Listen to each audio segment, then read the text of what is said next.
Okay, so good afternoon, everyone. Welcome to our lecture and demonstration session for Chapter 3 Writing for IT Capstone Project Documentation.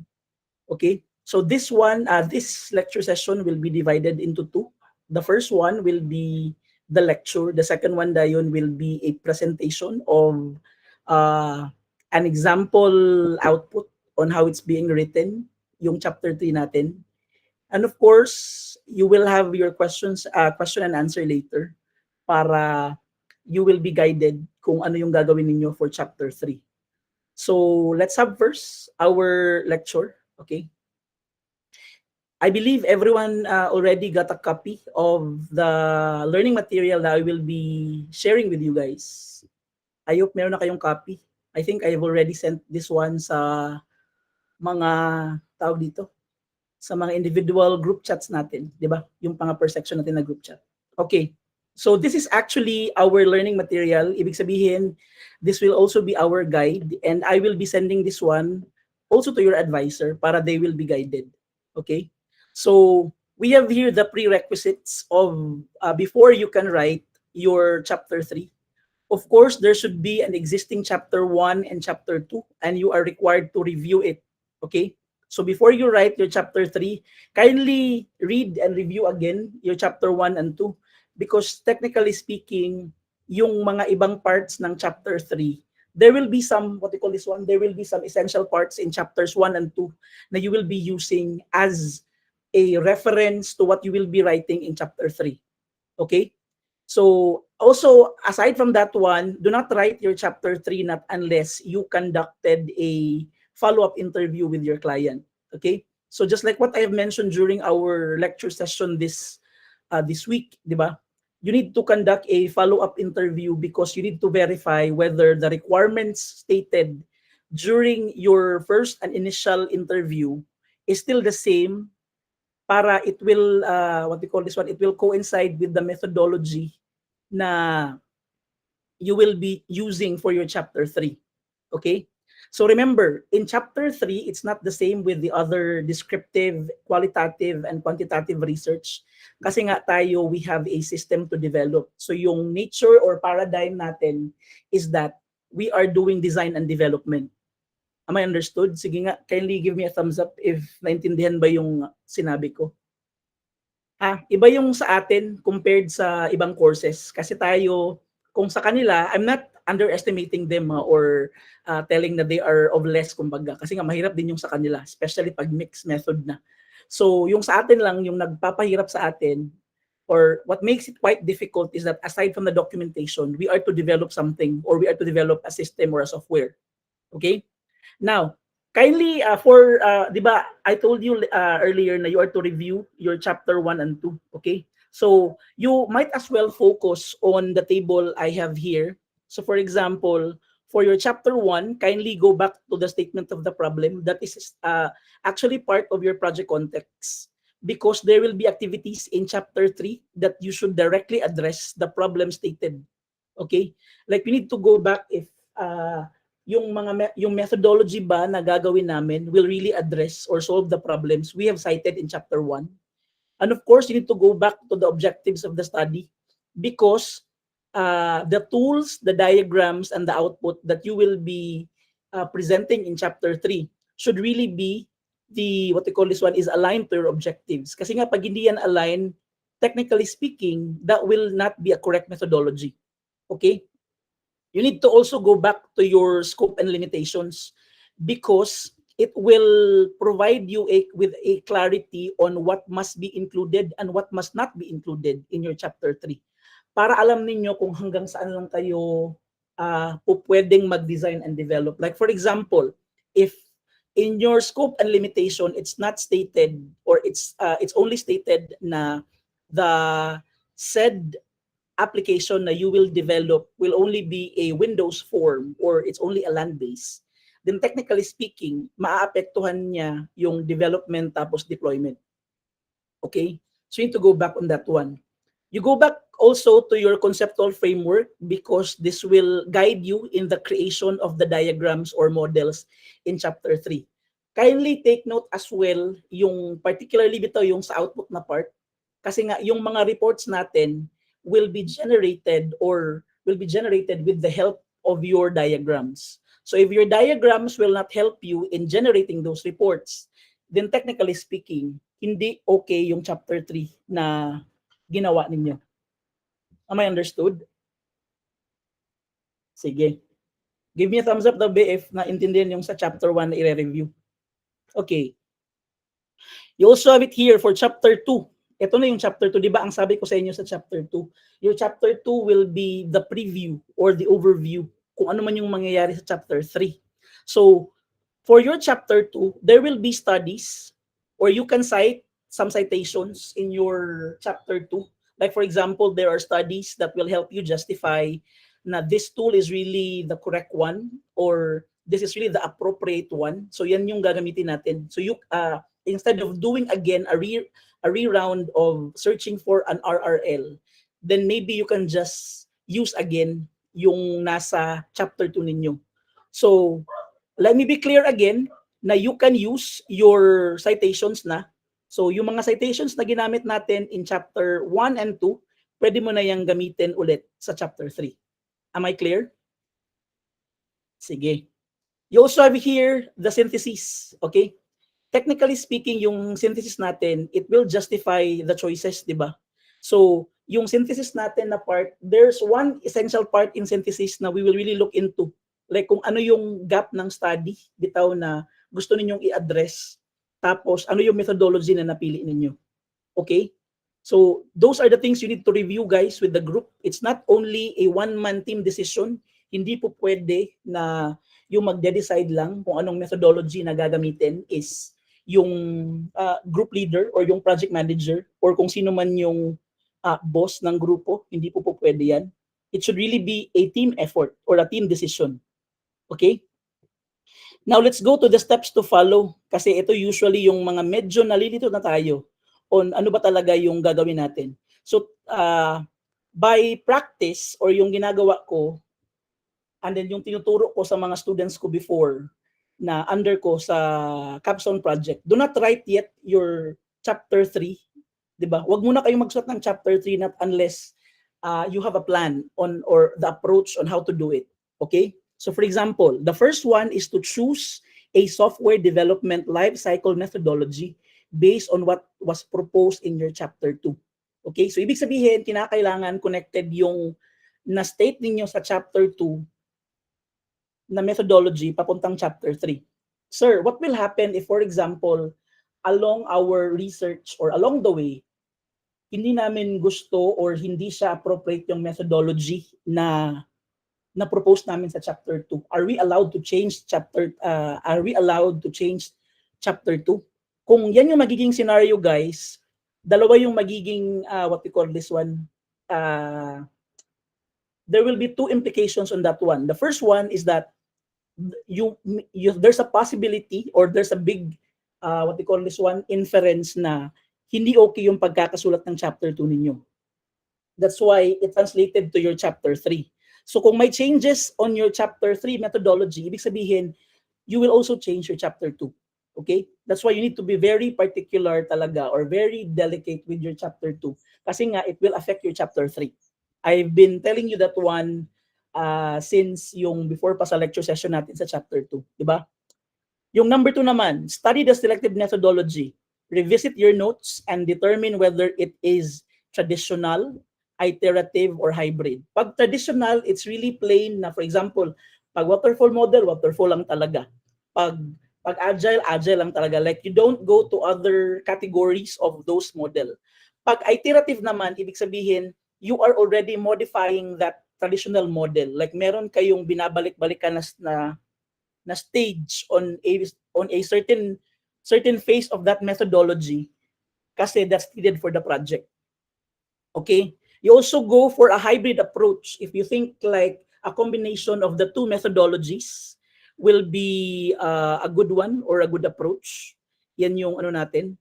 And of course, for number 3, you need to identify the distinct phases of your chosen methodology. Clearly define each phase to guide your documentation. Now, kindly remember na in every methodology, there are certain methodology, like, di ba yung pinakita ko sa learning material natin is that it's really from planning, requirements analysis, design, analysis, design, development, deployment, testing, tapos maintenance. There will be methodologies na hindi siya like the generic one, okay? So later on, I will explain bakit hindi lahat ng methodology is they're of the same phases or number of phases. Like for example, merong ibang, what you call this one? There are other methodologies na, for example, yung nakita namin, sir, is that we only have 7 phases, sir. But others, they have 8. That's okay. For as long as you can defend kung bakit yan lang yung ano. Okay? Like for example, I'll give you an example. Sometimes, walang implementation na phase na binibigay yung methodology, pero meron siyang development. Okay? So implementation and development goes hand in hand, Mansad. So that can be considered as one phase. Okay? Now, with your chapter 2, kindly refer to the existing studies or case studies or system development papers to help you determine your appropriate activities, tools, diagrams, and then expected outputs. So ito na yung sinasabi ko sa inyo, bitaw, na in your chapter 2, kung binasa nyo talaga yung chapter 2 ninyo, you will now have the idea kung ano yung mga ginagawa nila. Okay? It's not just you simply pinpointing na, sir, yung tools na ginamit nila is ito. You need to know as well kung bakit yan yung tools na ginamit nila. Okay? Para you will have, like during our defense, you will have a strong justification na ito yung ginamit nila, sir, because they are aiming for this particular goal. Okay? Hindi siya pa pwede nga, sir, ito yung pinili namin kasi ito yung mas simple, tapos gusto namin ito. You cannot do something like that in research. Okay? Now, ito yung sinasabi ko sa inyo, guys, na you cannot create muna any chapter 3 na documentation, not unless you have a plan. Okay? Ba't na-turn on yung camera ko dito? Sorry. So, for number 5, we have here, create an SDLC phase breakdown. Ano yung example ng SDLC phase breakdown natin? I will not require this to be part of your chapter 3 documentation, ha? It's just a practice of mine na tinuro sa akin na it really helped a lot in creating my chapter 3. Even during sa masters, ito yung ginagamit din namin. So, for before we write, you need to create first a table. Tapos yung table, bitaw, I don't know if you can still remember yung learning material, bitaw, na binigay ko. You go back gali sa page number 1. Yan yung ginawa ko. Okay? You identify first the phases, the activities, the tools, the diagrams if meron. Tapos we have your expected output. Okay? So, when you try to create that one, make sure na hindi ka muna, like for example, you cannot identify any activity or any tools not unless you will read talaga any literature or any study. Okay? Hindi po pwede nga, sir, ang ginamit namin is Laravel kasi yan lang po yung tinuro sa amin. You cannot do that one in research. Okay? Like for example, if they will really have, or if you think like other framework is really suitable or appropriate for your study, then you need to put that one. Okay? And then again, remember, on your 1, 2, 3, 4, on the 4th column, that's diagrams. It's only optional ba hindi lahat ng mga phases natin merong diagrams or charts or figures na involved. Okay? Again, diagrams, charts, tawag dito, diagrams, charts, and then figures na included. That's only if applicable. Okay? And of course, for number 6, kindly answer the provided guide questions thoroughly. Use them to support your explanations and ensure each phase is well documented in terms of purpose, process, and rationale. Now, with the guide questions naman, guys, actually, yung guide questions ko, it's actually coming from me lang, okay? Like, ito usually yung mga tinatanong ng panel.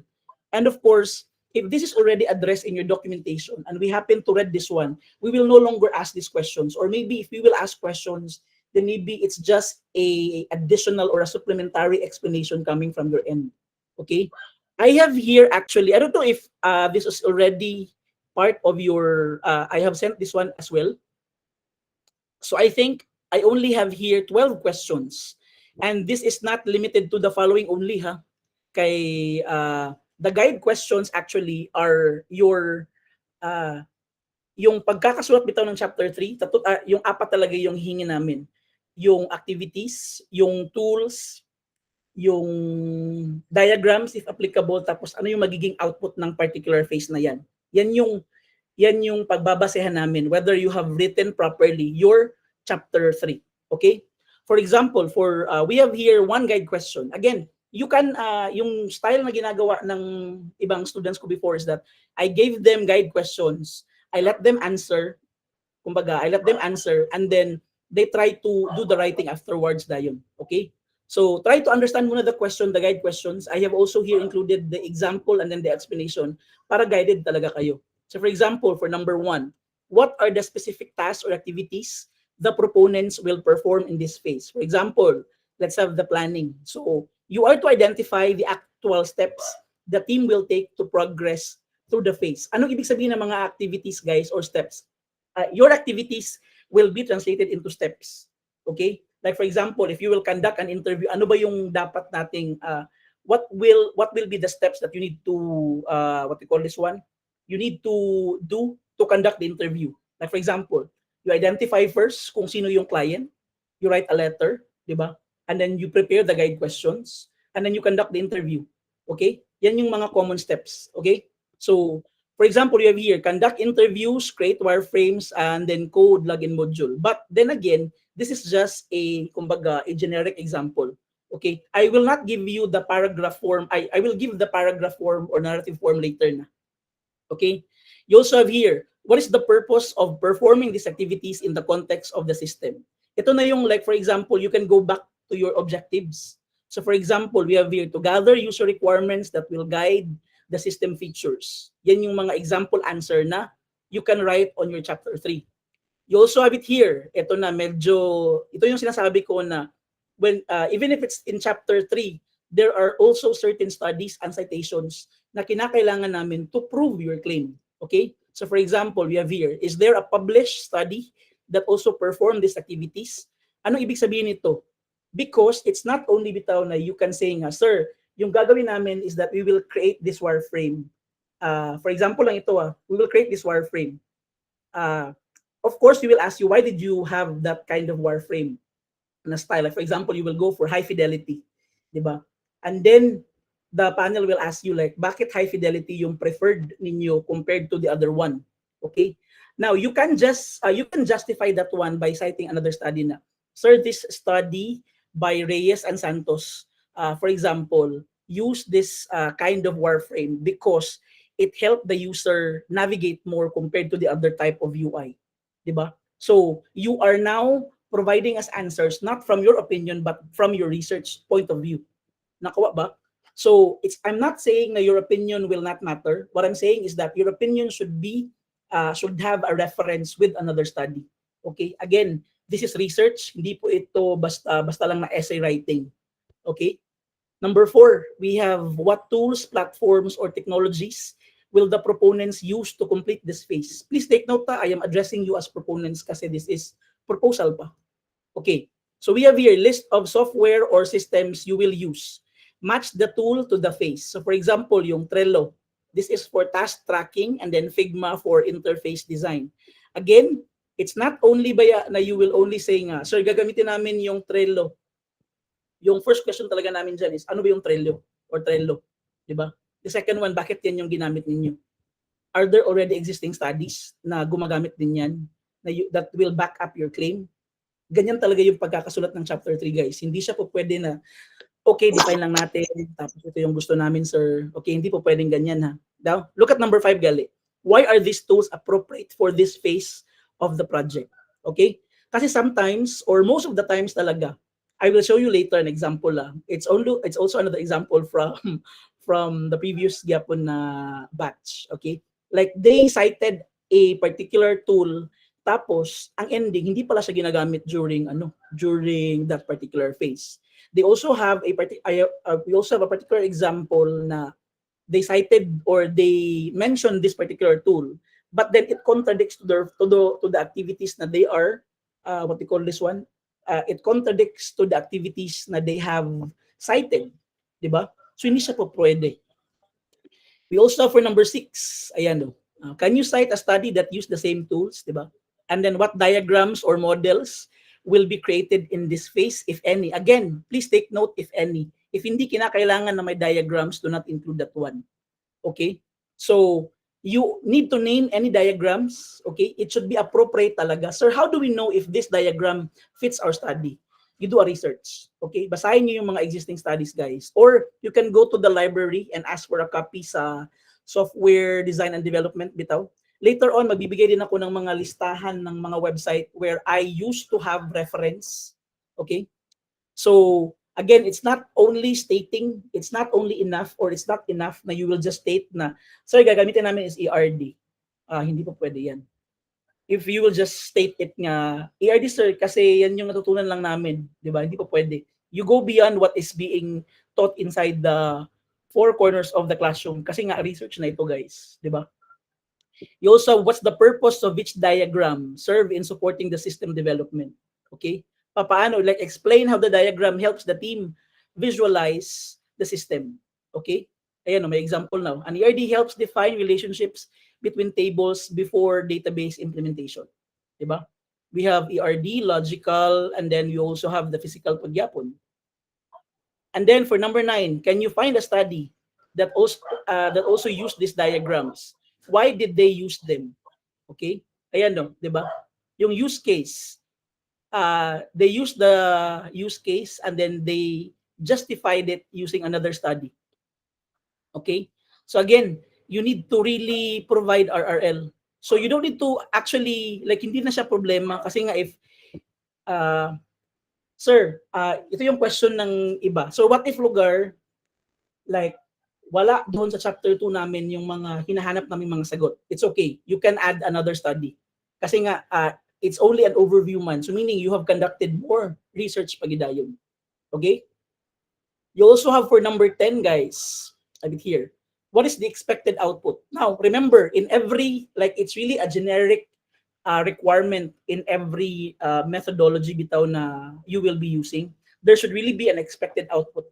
Anong purpose ng expected output? It's actually our measurement or our identifier or indicator na that particular phase has already commenced or na tapos na siya and then meron na kayong proof. Kumbaga yung expected output is a proof or an evidence na tapos nyo nang nagawa yung particular phase na yan. So kung walang expected output na na-mention for your chapter 3, then obviously, we will really be asking you to find one, di ba? Like for example, in development, ano man yung magiging output ninyo? Of course, the functionalities of the system will be our indicator na, okay, they have already, kumbaga, they have successfully demonstrated this phase already. Kasi nga, merong mga functionalities na na-create na ninyo.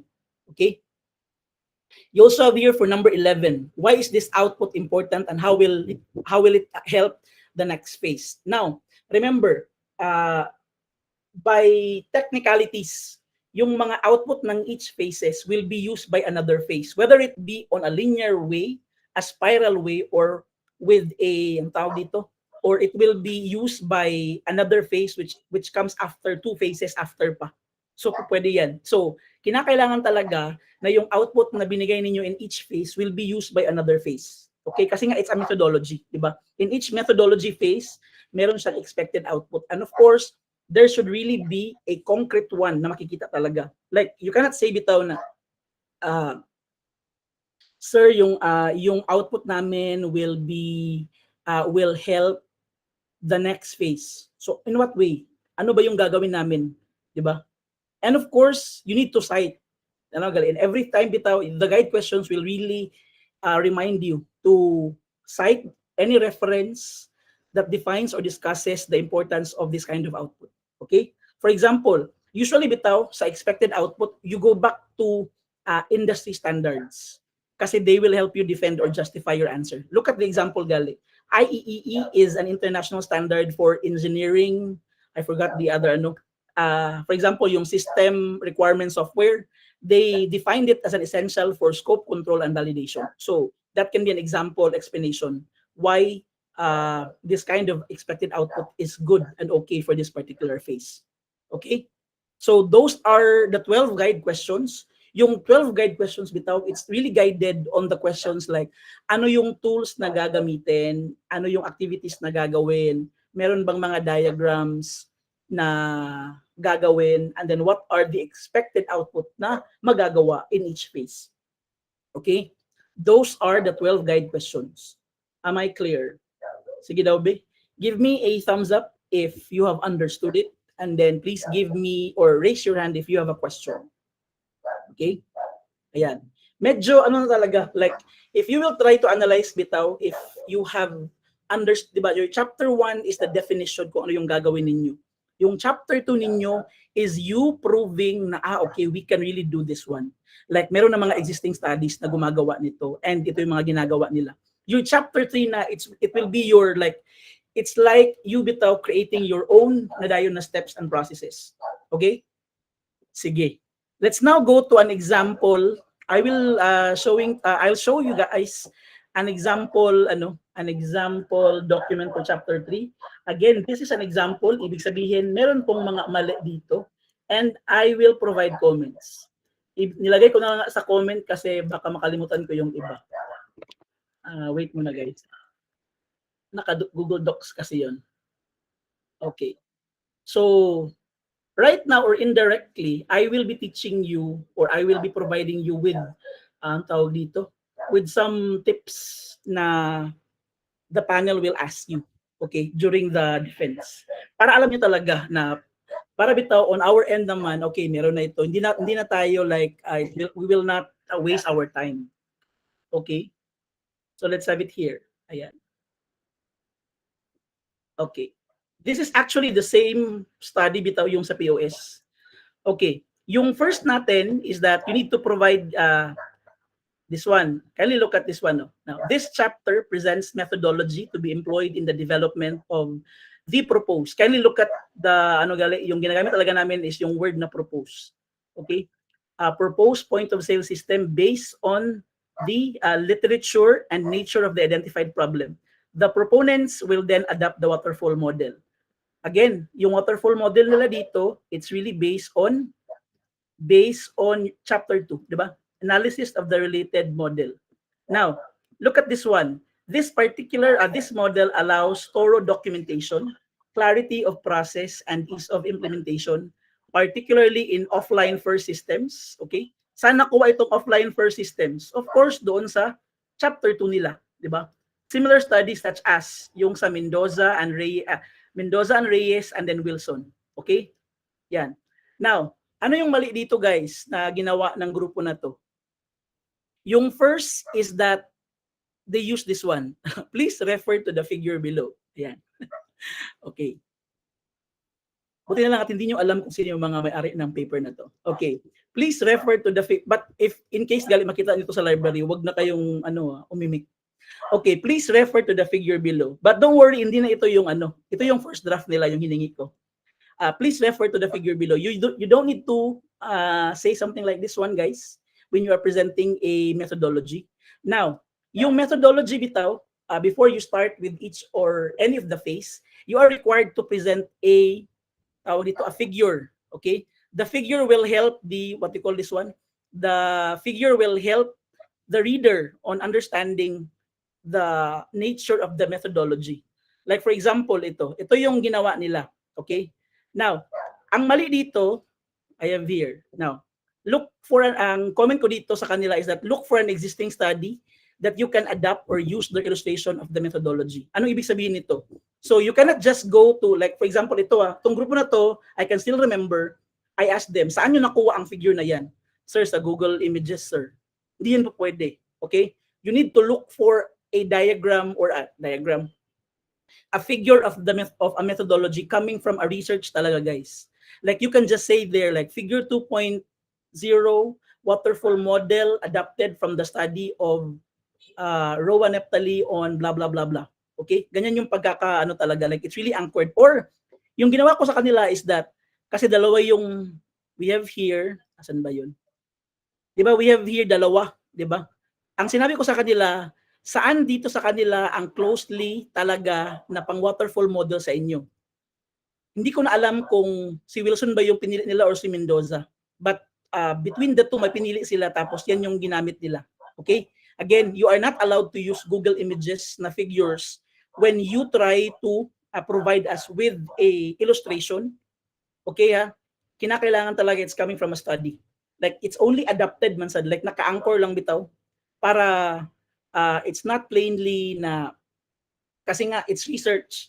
So you can just say na we have adapted this one kasi it's quite similar on our end. Now, if this one will be like for example, if it's an adapted figure or adapted na methodology illustration, you need also to explain that one in your introduction here.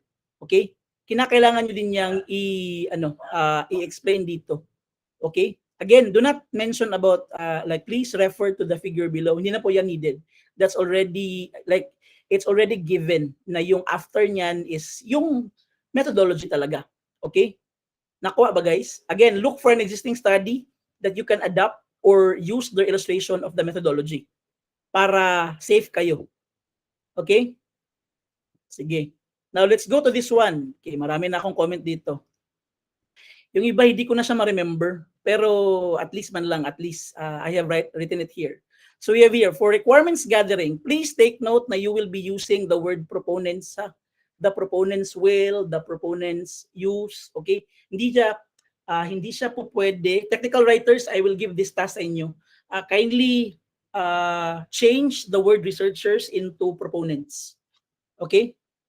Wait muna. Give me a thumbs up muna, babe. Baka you cannot hear me because ang ingay ng bahay namin. May mga ibang tao kasi. Okay. You can still hear me. Very good. Very good. We have it here. Look at this one. I'm not saying na mali talaga ito lahat. I'm just providing comments. For example, we have it here. Di ba yung sinabi nila dito, they will be doing structured interviews. Okay? Yung first question ko sa kanila dito is that the structured interview na method nila is hindi nila define or they did not even provide they did not even provide a justification kung bakit structured interview yung ginawa nila. Again, we will always ask for a definition kung ano yan, bakit yan, tapos do you have any existing study that will help your claim. Okay? Now, we also have it here. Kindly take note of this one. For example, ito. You have it here. Ang sinabi nila, they will be doing structured interviews. But then, they mentioned about Google Forms. So I asked them, why do you use Google Form when you will be doing structured interviews? Or bakit medyo contradicting yung sinasabi ninyo? Sir, magkakandak kami ng structured interview tapos may Google Form pa kami. Diba? They were not able to defend that one, guys, during their defense. So what I did is that I let them go, I let them analyze muna. I let them decide. Ano ba talaga? Structured interview or na Google Form kayo? And then they told me, sir, na Google Form kami, it's because there are some, because you would want to know if may problema ba talaga doon sa operation daw na side. Okay? But if you will try to read their paper bitaw, walang explanation na ganun. Nagets nyo ba, guys? So, it's already contradicting on my end na ako yung nagbabasa, and then ako yung panel. And then, tsaka niya nila in-explain namin nung nagtanong na kami. So, hindi yan, or that's one bad quality of a documentation. Kinakailangan, when you write a documentation, you will think of what will be the possible questions the panel will ask you. Okay? Like, if you can answer it in your documentation, that's a good one. Para talaga, they will ask less. And of course, they will accept your proposal. Diba? You also have it here. They mentioned about Trello. Ayan. So we asked them, ano ba yung Trello? Diba? Of course, we have an idea. But then again, ito yung usual na perspective talaga ha. Kinakailangan when you write the chapter 3, it should not be, it should be friendly to those who are not into technical writing. Like for example, if this paper will be read or will be reviewed by Sir Mark ng Batak, maiintindihan ba talaga niya? Diba? Like for example, hindi ako IT. Tapos I will ask, ano ba yung Trello? Ano ba yung Google Form? Diba? Siguro yung structured interviews, maiintindihan ko pa yan. But then, the tools na you will be sharing or mentioning or stating will of course be questioned like, ano ba ito? Diba? if you will try to look at the illustration, either their documentation, they are being asked a lot of questions kasi nga they did not define first. Again, define muna kayo bakit yan ang ginamit ninyo, tapos mayroon bang existing studies. Okay? Nagets nyo ba, guys? I hope you have understood my point here. Now, you have it here. I also commend yung mga naka blue bitaw, this is also commendable. Okay, for example, these tools allow for efficient asynchronous communication and data collection in multi-user research teams. But this one only pinpoints to Trilio, di ba? Hindi siya nag-justify sa Google Forms. Okay? Nagets nyo ba, guys? And itong naka-orange na to, you have it here. I asked them. Again na, yung mga na-recall ko lang sa kanila na first draft ito. I asked them na, why are you stating here na you will be using a diagram na use case on the early phase pa lang ng methodology ninyo. Okay? So I'm not saying na hindi na mali si use case. What I pinpointed here is that it's wrong to place it on the first phase pa lang daan. Kasi nga you're just still gathering information pa man, di ba? So I told them to remove use case and then put it on the other phases. Like for example, you can use that one in the analysis. Kasi nga it's more better to use that one in the analysis phase kasi it will provide you with an in-depth what we call this one discussion kung this one should really be included on the side of the user or the side of the administrator or the side on those who's maintaining the system.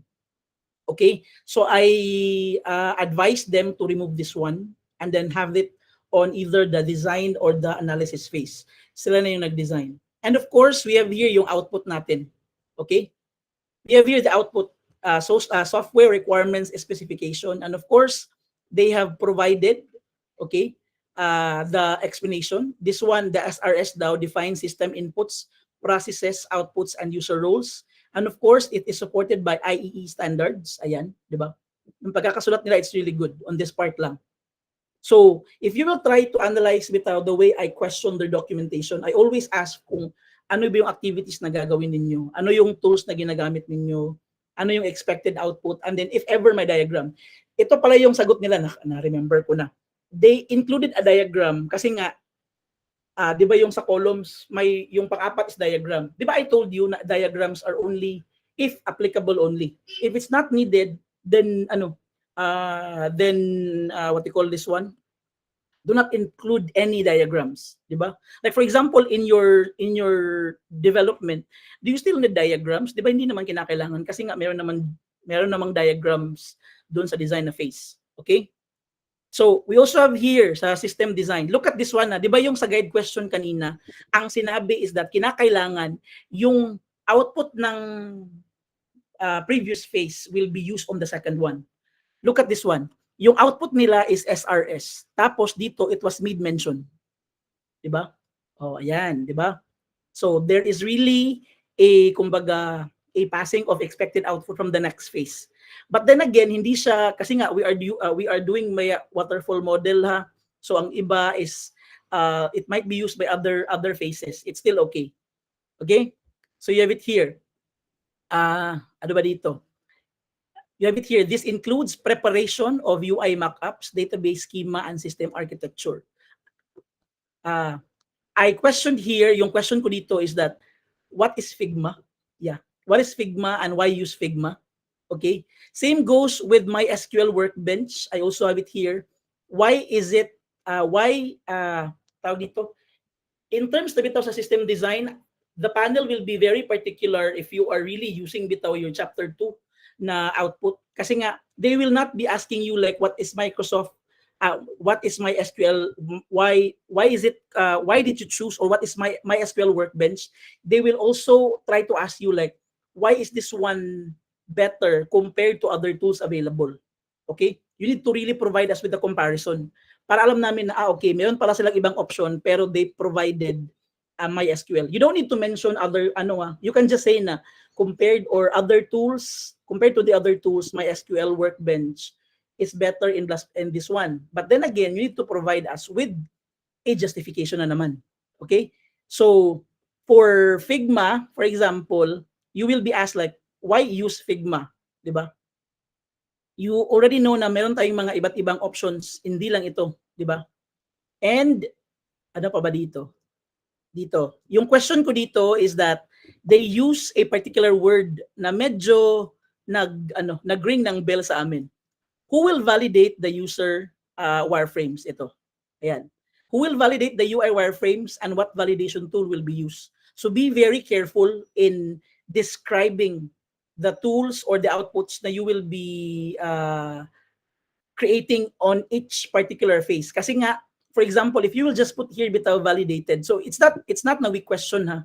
It's not na we would want you to remove the word validated. Yung gusto lang namin is that you would want us to tell kung paano bina-validate yung UI wireframes. Like for example, you will do a kumbaga what you call this one? A feedbacking with the user if okay na ba sa kanila ito o hindi. Or meron kayong mga particular what you call this one, measuring standards na gagamitin na pasasagutan ninyo sa inyong client to really help us conclude na ito is really validated. Okay? Kasi nga yung pagba-validate, it should really be there are steps na you need to perform, di ba? Nagets nyo ba guys? Okay. Next, we have your implementation. So ito, anong mali dito guys? Ayan. You have it here. There was no mention of the previous output as an input for the next phase. Di ba yung output nila dito is yung mga wireframes and then normalized relational databases? Di ba? So dito, ang nangyari is that they did not mention it. So we asked them to put it again in their documentation. Kagaya ng pagkakasulat dito, bitaw. This one is good one. Kasi there's really a flow gid talaga. Okay? You also have here Laravel. Okay, same lang din. Define the tools, state why this tool is better over the others, and then use citations to justify your claim. Okay? So for example, ito. Look at this one na. Si Laravel, they mentioned Laravel tapos view.js. Okay. They did not define it. Diba? Kung ako yung magbabasa, like for example, hindi ako IT, hindi ko alam si Laravel. So define muna si Laravel. Tapos ano yung purpose, diba? They have here a purpose here actually.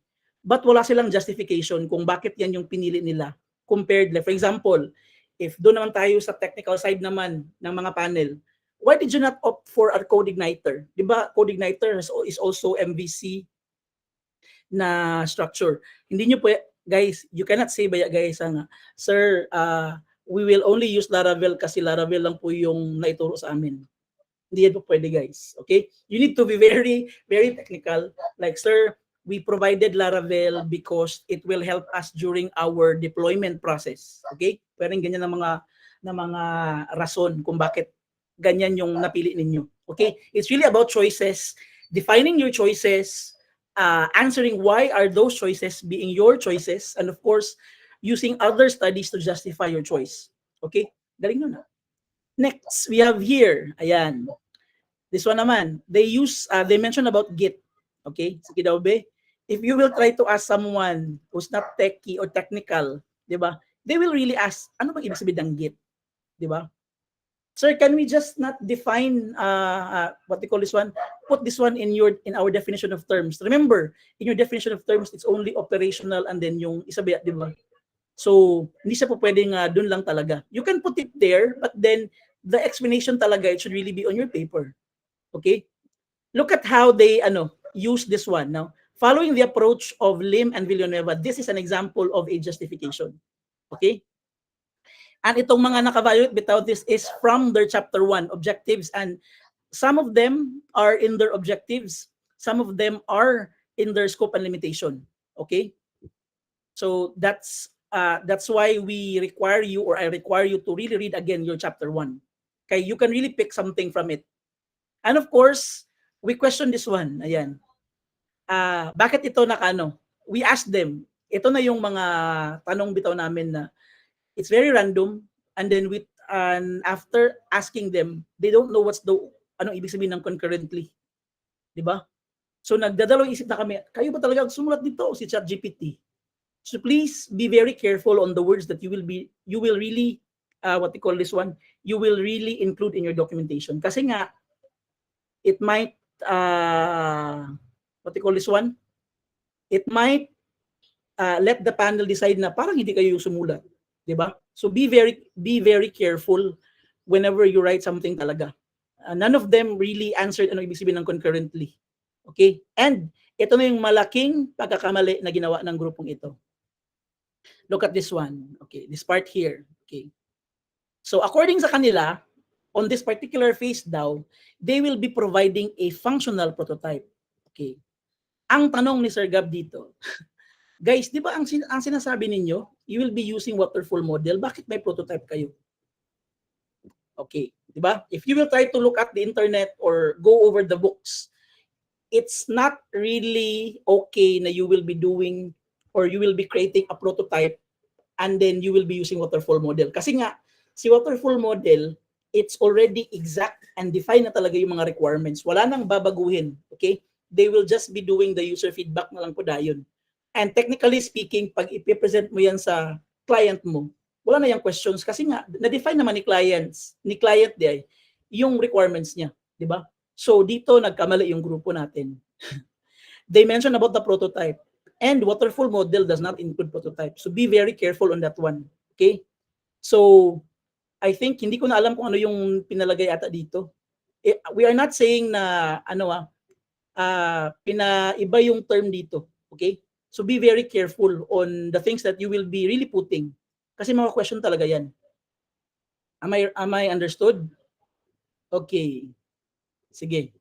You also have it here, guys. For testing naman. Same lang din.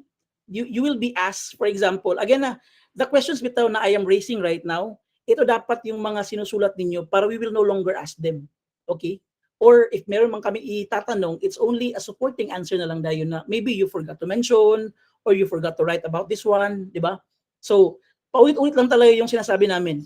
Define yung tools, for example, define PHP unit, ano yung purpose, tapos provide citations for justification.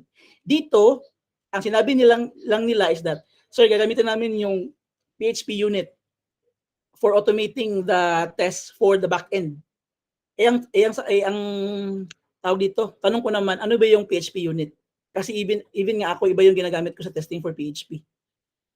Ending, sir, nakita lang namin doon sa study namin. Did they define, were they able to define it? Yes, sir, pero hindi namin nilagay. Di ba?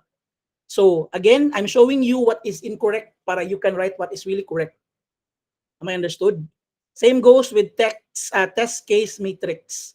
Define test case matrix, yung purpose, and of course, this one, ito yung medyo naguguluhan ako sa grupong ito. Kasi nga, yung iba, nabibigyan nila ng justification, yung ibang tools, walang justification. Siguro, like for example, they, natatamaran na maghanap ng citation, di ba? So please be very consistent in your writing. Ito naman, I asked them, like for example, they mentioned na, sir, we will be creating a testing report. This one is very generic. Like lahat ng methodology meron ito. But they mentioned about bugs, user feedback, tapos test results. Yan is that you cannot have that one in just one report. So I told them, you separate them, 'di ba? You define ano yung mga, like for example, ano yung resolve, like for example, ano yung bug reports, ano yung mga feedback reports ng user, tapos ano yung mga test results. Same lang din. It doesn't mean na it's an output, you don't need to define them. You need to really provide us with, or kumbaga, you need to have bitaw na, we will no longer ask kung ano ba ito, di ba? So, I told them to remove the testing report. I told them to separate them kasi nga hindi yan po pwedeng maging isa. Diba? Nagets ba? And the last one, we have the deployment and maintenance. In other methodology, yung deployment tapos yung maintenance is iba. Diba? If you will try to look at their diagram, gali. Diba? They are in one. So ibig sabihin, yung ginawa nila is that they also put it in one phase din. Okay, but on our in our, I can still remember, I think this was Sir Jano's answer. Yung kinakailangan they should be on a different phase. If you can look bitaw for a study and a diagram na magkaiba yung deployment at maintenance, that will be a good one. Okay? Nagets ba? But if yung gusto nyo talaga na diagram is really, or the study that can really help you is really they have in one phase, then maybe you can justify or just even if they are on the same phase, you will still explain them separately. Okay? Yan yung sinabi ko sa kanila. For example, ito. This is a good one kasi nga that they separated the maintenance plan tapos deployment. Okay? Yung ano lang talaga, I asked them, tawag dito, yung deployment diagram kasi, I asked them, bakit deployment diagram? Bakit hindi siya deployment plan? Yung deployment diagram pala na sinasabi nila is parang flowchart daw. Kung ano yung mangyayari. Yung kung okay, but you need to really define them. No? May data flow sila. Okay? So, you need to really define what is the purpose of that one, and then citation. Usually bitaw guys, for example, di ba the very reason bitaw why I will let you do or conduct another round of interview, because you will then have an idea on the justifications bitaw na you will be creating, or if we will ask you for the purpose. Kasi sometimes some of the diagrams are, di ba, there are some certain clients who will ask for this one. For example, yung flowchart, di ba? They are being asked by the client kasi alam nila, di ba? You can have that one. Okay? And you also have it here. A user manual, ito. I asked them, are you sure? Okay. This is actually from a paper and then I just have it transcribed lang dahil pwede ko makalimot. So I asked them, the user manual, it's really given. Like, lahat kayo magagawa talaga ng user manual. Yung, I asked them, bakit meron kayong training, simple training videos? Again, you are not allowed to use these words, these are descriptive words, okay? I asked them, bakit yung kinakailangan ng training materials? They have a good answer actually, but then it's not in their paper, okay? Yung sagot nila is that their client requested na if this one will be deployed daw, there should really be a training materials para yung training daw ng mga bagong user of the system, it's no longer bitaw na like it's a one-on-one na training, but it can be a self-paced, okay? Like it will be conducted kahit na wala yung supervision ng magte-train sa kanila. Okay? That's a good one. But then again, hindi siya dito naka-state. Okay? And then, you have it here, baba dito. This one. Nasaan ba to? Ito. Ito, this one is actually a MOA. I have this one red, naka-red siya. It's because nung una, wala pang template bitaw CTCC for a MOA for the deployment of a particular system or application or software. But right now we have this one. So kindly what they call this one? Disregard my comment. Itong remove since there's no existing. Kasi meron tayong existing naman. And of course, we would want you to create a detailed maintenance plan. Ito, ang sinabi lang nila dito is that again, bawal itong mga words na simple kasi nga these are descriptive words, okay? Maintenance plan that will be introduced covering periodic checks, bug reporting, and then future feature updates. Ano man ito, di ba? What are these guys? Ano ba itong mga pinagsasabi ninyo during sa maintenance plan? So you really need to provide us with a good explanation kung ano ito. Okay? So that's how you write your chapter 3, and then those are the things you need to not to do for you to really write chapter 3. So yung atake ko is that binibigay ko sa inyo kung ano yung hindi nyo dapat ginagawa para alam nyo na yung gagawin. Okay? Let's do the reverse one. Kasi yung sa chapter 2, binigay ko yung mostly tama. Ito naman, let's try to provide you with somewhat like majority, medyo may kulang para alam nyo na or alam nyo na kung ano yung mga dapat ninyong punuan. Okay? Sige daw, be. I will now give the floor to anyone who would like to ask questions. You know? Okay, we have questions. Amparo, let's start with you. Sir, og kanang kailangan Do you speak Filipino or English? Because I'm speaking here in Filipino. Sir, if you have to justify every tools that you have used, even the tools that are commonly known by people, won't that make the document too long? I don't think so. Because a 1 or 2 sentence justification will not make the document long. It will even help bitaw, like it will make your paper credible. Okay? It will not Okay, hurt your like we are not after ba guys na like kahit na I think this paper is only 4 pages. 6 pala, sorry. Ay na, it's only talaga 3.